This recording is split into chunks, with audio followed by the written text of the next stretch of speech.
Patay ang isang lalaki sa Ermita, Maynila matapos pagsasaksakin habang natutulog sa bangketa kagabi. Paliwanag ng na-arrest ng suspect na gawa niya ang krimen dahil hinataw siya ng tubo ng biktima kahapon.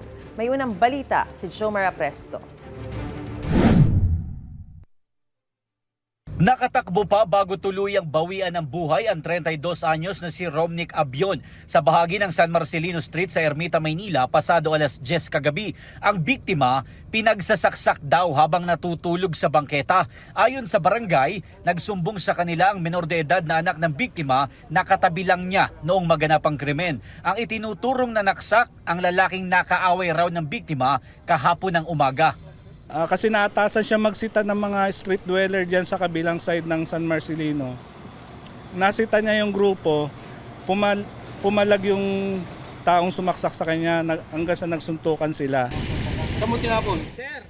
Nahuli sa Paco Park ang 35 anyos na suspect. Na-recover ang kutsilyo na ginamit niya sa krimen na ibinaon niya pa sa ilalim ng isang puno. Gayun din ang gloves at lalagyan ng patalim. Sa kwento ng suspect, nag-ikot-ikot siya kahapon para ibenta ang kanyang cellphone para may maipambili ng pagkain. Hanggang sa napadpad siya sa San Marcelino para sana magpahinga. Pero pilit umano siyang pinaalis ng biktima hanggang sa nauwi ito sa suntukan. Hinataw pa raw siya nito ng tubo sa kanyang ulo at hita. Pagkatapos nito, kumuha pa umano ng martilyo ang biktima. Yun daw ang dahilan kaya niya pinagplanuhang patayin si Abion.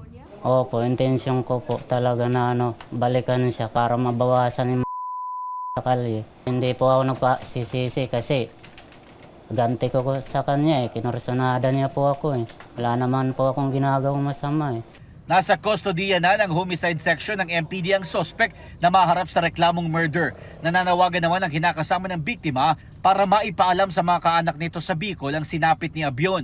Kamag-anak lang daw kasi ang pwedeng kumuha sa bangkay ng biktima sa punerarya. Ito ang unang balita, Jomer Apresto para sa GMA Integrated News.